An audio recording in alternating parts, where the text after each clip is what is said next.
ఓం మహాగణాధిపతయే నమః. ఓం గురుభ్యో నమః. ఓం శ్రీమాత్రే నమః. పరమేశ్వర స్వరూపమైనటువంటి జ్యోతిష, వాస్తు మరియు ఇతర అనేకమైనటువంటి శాస్త్రములను మనకు అందించినటువంటి మహర్షులకి నమస్కారం. హయగ్రీవ హయగ్రీవ హయగ్రీవేతి యో వదేత్ తస్య నిస్సరతే వాణి జన్మకన్యా ప్రవాహవత్.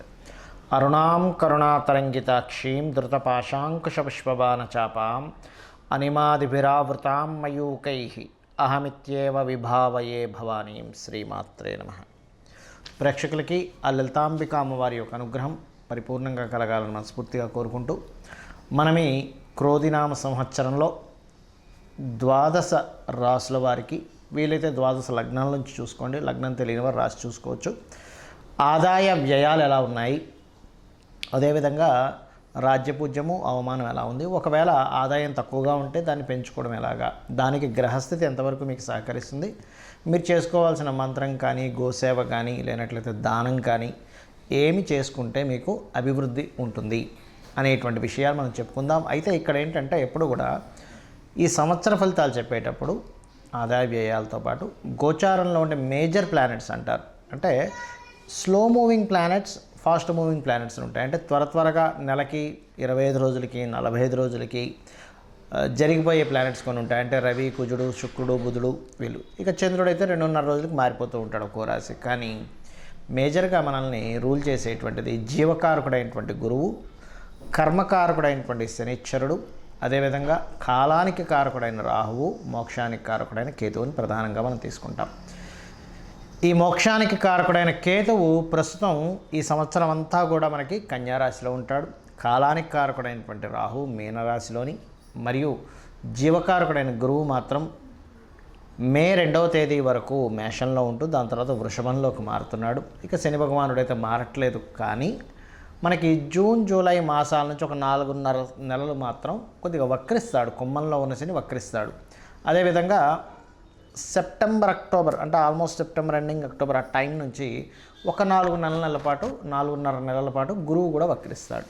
సో మనం ఈ గ్రహాల యొక్క స్థితిని మరియు ఈ వక్రగతిని, ఈ మేజర్ ప్లానెట్స్ యొక్క స్థితిని, అదేవిధంగా వీటితో పాటు మనకి ఈ క్రోధినామ సంవత్సరంలో పర్టికులర్గా ఈ సంవత్సరం రాజు కుజుడైనందుకు, మరియు అదేవిధంగా కుజుడు సంచారం మనకి శనిని, రాహుని కలుపుకొని వెళ్తున్నందుకు కూడా ఏం జరుగుతాయనేటువంటి విషయాలు నేను మీకు ఎండింగ్లో చెప్తాను.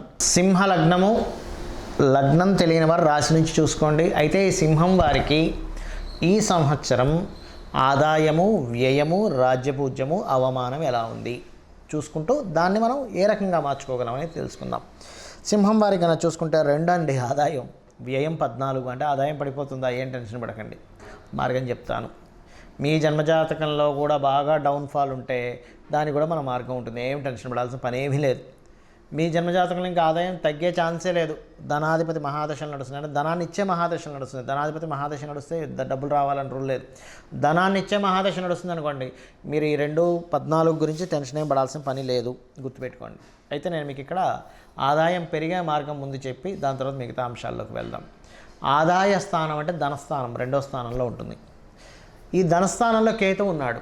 అందుకని మీరు ఏం చేయాలి, ఏ ట్రాన్సాక్షన్ జరిగినా మీరు గుర్తుపెట్టుకోండి, ₹1 చాక్లెట్ కొంటున్నాం ఏదైనా షాప్కి వెళ్ళి, లేదా ఎవరి దగ్గర నుంచైనా ఒక ₹10 వచ్చింది, లేదా ఒక వర్క్ చేసినందుకు డబ్బులు వచ్చాయి, తీసుకున్న ప్రతిసారి, ఇచ్చే ప్రతిసారి గణపతిని తలుచుకోండి.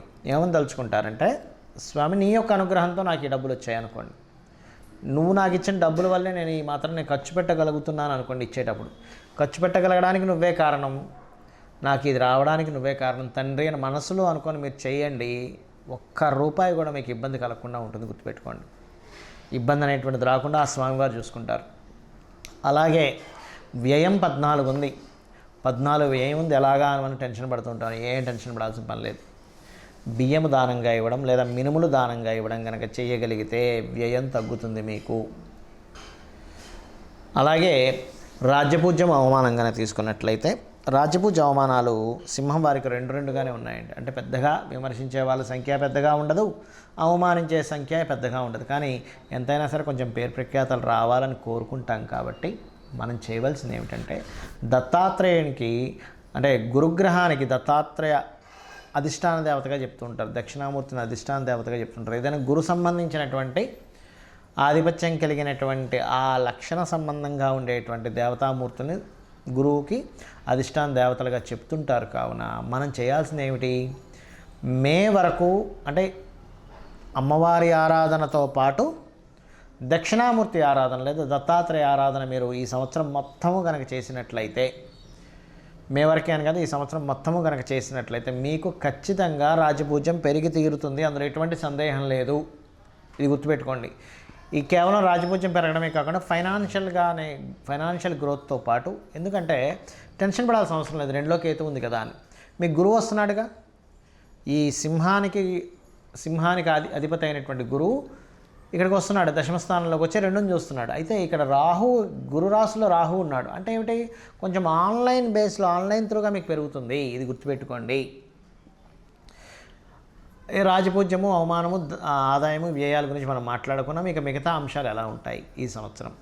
కాస్త సంవత్సరం ప్రారంభంలో అంటే ఇంకా క్రోధీనామ సంవత్సరం రాకముందే కొంచెం మీ యొక్క రాస్యాధిపతి, మీ యొక్క లగ్నాధిపతి అనుకోండి, రాస్యాధిపతి అనుకోండి, కొంచెం శనితోని రాహుతోని కనెక్ట్ అయి వెళ్తున్నాడు. దీనివల్ల ఏం జరుగుతుంది, కొంచెం మీకు ఈ యొక్క విషయాల్లో, ఏ విషయాల్లో అంటే క్లియర్గా అర్థం చేసుకోండి. సమాజంలో శత్రువులతోని కొన్ని చూడండి, ఒక్కోసారి తొందరగా దిష్టి తగిలేవారు, వారికి కొంచెం ఇబ్బంది వస్తుంది. కాబట్టి దీనికి ఏం చేయాలి, చండీ వినండి చాలు. చండీ విన్నారా, అమ్మవారు చక్కగా మిమ్మల్ని కాపాడుతుంది. ఏమి టెన్షన్ పడాల్సిన అవసరం లేదు. ఇక ఈ సంవత్సరం ప్రధానంగా మీకు కొంతవరకు చూసుకుంటే భూయోగము, గృహయోగము, వాహన యోగాలు అధికంగా చూపిస్తున్నాయి. సంతాన సంబంధించినటువంటి విషయంలో కూడా చాలా అనుకూలంగా ఉంటుంది ఈ సంవత్సరం సింహరాశి వారికి. కాకపోతే ఇక్కడ పర్టికులర్గా సప్తమ స్థానంలో శని భగవానుడు ఉన్నాడు కాబట్టి కొంచెం పార్ట్నర్స్ ద్వారా కొంత స్ట్రెస్ రావడం కానివ్వండి, అదేవిధంగా మీ యొక్క జీవిత భాగస్వామి, గుర్తుపెట్టుకోండి, మీ యొక్క జీవిత భాగస్వామి మూలంగా కొంత స్ట్రెస్ ఉండడం కానివ్వండి, లైఫ్ పార్ట్నరు, బిజినెస్ పార్ట్నర్స్తో కొంత స్ట్రెస్ ఉండడం, వివాహం కోసం ప్రయత్నం చేస్తుంటే కొంత స్ట్రెస్ అవ్వడం జరుగుతూ ఉంటుంది. No need to worry. మీరు ఎటువంటి ఇన్వెస్ట్మెంట్స్ అయినా మే లోపల చేయండి. మంగళవారాలు ప్రత్యేకంగా మీరు ఎవరికి ధనం ఇవ్వకండి. ఇన్వెస్ట్మెంట్ చేసేటప్పుడు గురువారం కానీ లేకపోతే అదేవిధంగా సోమవారాలు ఇన్వెస్ట్మెంట్స్ అనేటువంటివి ఈ సంవత్సరం మీకు బాగుంటాయి. అయితే మీ జన్మజాతకంలో వేటిలో ఇన్వెస్ట్మెంట్ చేయాలని మీ పర్సనల్ చార్ట్లో ఉంటుంది, అది కూడా మీరు ఒకసారి పరీక్షించి చూసుకోండి. క్రోధినామ సంవత్సరానికంటూ ఒక లక్షణం ఉంటుంది. ఈ సంవత్సరం రాజైన దాన్ని బట్టి ఒక లక్షణం ఉంటుంది. గ్రహాల యొక్క స్థితిని బట్టి కొన్ని సంఘటనలు జరుగుతాయి. అయితే ఈ క్రోధినామ సంవత్సరం ఎంటర్ అవ్వకముందే కుజుడి యొక్క ప్రభావం పెరుగుతుంది అనేటువంటి చూపిస్తుంది. కాబట్టి ఆల్మోస్ట్ 2024 ఫిబ్రవరి మాసం నుంచే కొన్ని విద్వేషపూరితమైనటువంటి గొడవలకి, రాజకీయ నాయకుల మధ్యన విపరీతమైనటువంటి గొడవలకి, మరియు రాజుల మధ్యన గొడవలకి, యుద్ధాలకి, క్రోధి అంటే క్రోధం, కోపం పెట్టుకోవడం, చిన్న మిస్అండర్స్టాండింగ్స్ చేసుకోవడం, ఇటువంటి నామ సంవత్సరం ఇది. కాబట్టి దేశాల మధ్య, ప్రాంతాల మధ్య, మతాల మధ్య అనవసరమైనటువంటి విద్వేషాలు కలిగించేటువంటి సంవత్సరంగా చూపిస్తూ, ఇది కుజుడి యొక్క సంచారం. దీనివల్ల కుజుడు ఎవరికి కారకుడు అని చెప్పి తీసుకుంటే మిలిటరీకి, అందులో అంటే డిఫెన్స్ వారికి, పోలీస్ డిపార్ట్మెంట్ వారికి, రక్షణ వీటిని కల్పించేటువంటి వారికి. అంటే ఏంటి, ఈ సరిహద్దుల దగ్గర కొంత జాగ్రత్తగా ఉండాలి. అనవసరమైన గొడవలకు సంబంధించిన విషయంలో ఇక్కడ ఏదైనా గొడవలు జరుగుతాయి, అనవసరమైనటువంటి అవుతాయి అన్నప్పుడు కొంత జాగ్రత్తగా ఉండాలి, గుర్తుపెట్టుకోండి. కాబట్టి ఈ క్రోధినామ సంవత్సరంలో అందరూ చేసుకోవాల్సింది ఏంటి, ఇటువంటి గొడవలు మనం ఏమీ ఇబ్బంది పడకుండా ఉండాలి అంటే ముఖ్యంగా గుర్తుపెట్టుకోండి, కుజుడు రాజు అయ్యాడు కాబట్టి కుజగ్రహానికి శని రాహు గ్రహాల దగ్గర దీపారాధన చేయండి. చేసినట్లయితే అనవసరమైన గొడవలు బయట జరిగే ఛాన్సెస్ ఎక్కువగా ఉన్నాయి. కాబట్టి మీరు వెళ్ళి అనవసరంగా అందులో ఇరుక్కొని అందులో ఇబ్బంది పడకుండా మీరు సేఫ్గా ఉంటారు ఫస్ట్. అదేవిధంగా రాజుల మధ్య, రాజకీయాల నాయకుల మధ్య, రాజ్యాల మధ్య గొడవలు జరిగేటువంటి ఛాన్సెస్ ఇప్పుడు ఉన్నాయి. కాబట్టి వేరే వేరే దేశాల్లో ఉండేటువంటి వారు కూడా కొంచెం ఏదైనా ఇక్కడ ఏదైనా యుద్ధం సంబంధించినవి రాబోతుంది అన్నప్పుడు ఆ సరుకులు ఏవైనా మనకు చూడండి, కొంచెం యుద్ధ వాతావరణం ఉన్నప్పుడు బయటికి వెళ్ళలేని పరిస్థితి వచ్చినప్పుడు కొంచెం ఇంట్లో సరుకులు మనం స్టాక్ పెట్టుకుంటాం. ఇటువంటి విషయాల్లో చాలా అలర్ట్గా ఉండాలి. మొత్తం ప్రపంచవ్యాప్తంగా ఈ కాంబినేషన్ ఏర్పడుతుంది. కావున అలాగే మరొక విషయం ఏంటంటే, ఇక్కడ మీకు చాలామందికి జాతకం తెలియదు. డేట్ ఆఫ్ బర్త్ తెలియదండి, రాశి తెలియదు, ఏమీ తెలియదు, కానీ ఈ క్రోధినామ సంవత్సరం నాకు బాగుండాలంటే ఏం చేయాలి అంటే ఒకటే గుర్తుపెట్టుకోండి, చండీ పారాయణం శ్రవణం చేయండి. మీరు తర్పణమో హోమమో చేయలేకపోయినా కనీసం శ్రవణం చేయండి. ఎటువంటి ఇబ్బంది రాకుండా అమ్మవారు చూసుకుంటుంది ఈ సంవత్సరం. రెండవది, మీకు దగ్గరలో గోశాల ఉన్నట్లయితే గోవులకి చక్కగా మీరు ఏం చేస్తారంటే ఏవైతే ఈ మన బెల్లము, నువ్వులు తినిపించకూడదండి, బెల్లము, గోంగూర మరియు క్యారెట్స్, బీట్రూట్స్ లాంటివి, అదేవిధంగా గోధుమలు, గోధుమ రవ్వ ఇటువంటివి తినిపించండి. మీ గ్రహస్థితి ఎలాగున్నా సరే క్లియర్ అవుతుంది. దీంతోపాటు కుజ, శని, రాహు, కేతు గ్రహం దగ్గర కూడా దీపారాధన చేయండి. ఎందుకంటే జాతకం తెలియదు, ఏమీ తెలియదు, కానీ 6th హౌస్లో కేతు సంచరిస్తున్నాడు బుధరాశుల్లో. అందుకని ఏమిటి, ఈ అప్పుల విషయంలో మీరు ఇబ్బంది పడకుండా ఉండడానికి కేతు యొక్క అనుగ్రహం, గణపతి యొక్క అనుగ్రహం కలుగుతుంది. కాబట్టి గణపతి ఆలయాలకు వెళ్ళడం, అమ్మవారి ఆలయాలకు వెళ్ళడం, అందులో ముఖ్యంగా దుర్గాదేవి ఆలయాలకు వెళ్ళడం. దీంతోపాటు మీనరాశిలో రాహు యొక్క సంచారం అనేటువంటిది బాగా గుర్తుపెట్టుకోండి. దేవత సంబంధించినటువంటి పూజ పునస్కారాలు మాత్రమే కాకుండా పితృదేవతలకు ప్రధానంగా చేసుకోండి. మీరు ఎంత పితృదేవతలకు చేసుకుంటారా అంత చక్కటి ఫలితాలు మీకు వస్తాయి. మీరు ఆయురారోగ్యాలతోని, సుఖ సంతోషాలతోని, ధనపరంగా ఎటువంటి ఇబ్బంది లేకుండా ఉండగలుగుతారు, గుర్తుపెట్టుకోండి. అయితే ఇక్కడ ఎవరైనా సరే గుర్తుపెట్టుకోండి, బాగా అప్పులతో ఇబ్బంది పడుతున్నారు, ఈ సంవత్సరం ఇంకా ఎక్కువ ఇబ్బంది పడుతున్నారు అనుకునేటువంటి వారికి గణపతి ఆరాధన చేస్తూ మీరు ఓం అపర్ణాయై నమః అనే మంత్రం చేయండి. ఈ సంవత్సరం ఉన్న గ్రహస్థితి బట్టి చెప్తున్నాను. ఎవరికైనా బాగా ధనపరంగా ప్రెషర్ ఎక్కువగా ఉందండి, ఒక పక్క కట్టాలి కానీ ఆ ప్రెషర్స్ నేను తట్టుకోలేకపోతున్నాను, ఫైనాన్స్ ఇంకా పెరగాలి అనుకుంటే ఓం నవవిద్రుమ బింబశ్రీ న్యక్కారి రదన చద అనే నామస్మరణ చేయండి. ఖచ్చితంగా మీకు ఫైనాన్షియల్ గ్రోత్ అనేటువంటిది పెరుగుతుంది, గొడవలు తగ్గుతాయి.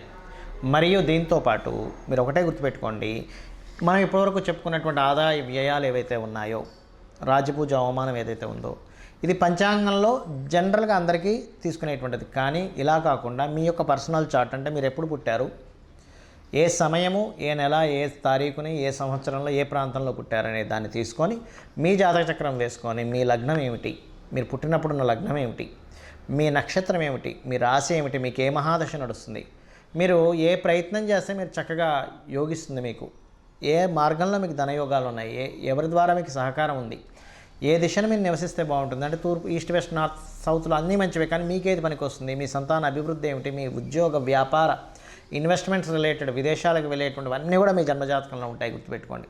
ఏ సమయంలో వివాహం చేసుకుంటే మంచిది, ఏ సమయంలో చేసుకోకూడదు, ఇలాంటివి చాలా విషయాలు ఉంటాయి. మరైతే మీకు సందేహం కలగొచ్చేమండి, మరి ఈ క్రోధినామ సంవత్సరం అని ప్రతిసారి పంచాంగం ఎందుకు చదువుతామని. ఇదంతా బయట ఉండేటువంటి వాతావరణ విశేషాలు, పంట పొలాలకు సంబంధించిన విశేషాలు, బయట ఉండే గోచార విశేషాలు. ఇప్పుడు చూడండి, మనం చెప్పుకున్నాం, కాస్త యుద్ధ వాతావరణంగా ఉంది, గొడవలుగా ఉంది, అల్లర్లుగా ఉంది, మత విద్వేషాలు, అనవసరమైన విద్వేషాలు, గొడవలు రేగేటువంటి సమయం ఇది అన్నప్పుడు మనం ఏం చేస్తాం, మన పిల్లల్ని ఎక్కడికైనా పంపించేటువంటి విషయంలో, మనం ఎక్కడికైనా వెళ్ళేటువంటి విషయంలో అలర్ట్గా ఉంటాం. ఈ అలర్ట్నెస్ని చెప్పడానికి ఈ గోచార ఫలితాలు చెప్పుకుంటుంటాం. అంతేగాని మన జన్మజాతకం పనిచేయదని కాదు, మన జన్మజాతకమే ప్రధానంగా పనిచేస్తుంది. ఇక్కడ ఒకవేళ మన దాంట్లో ఉదాహరణకి ఆదాయం తక్కువగా ఉంది, చాలా తక్కువగా ఉంది, ఏం చాలా ఎక్కువగా ఉంది అని అన్నప్పుడు మీ జన్మజాతకంలో ధనయోగ దశలు నడుస్తున్నాయని కూడా 1% కూడా మీరు టెన్షన్ పడాల్సిన అవసరం లేదు. జస్ట్ ఆ రెమెడీస్ చేసుకుంటే క్లియర్ అవుతుంది.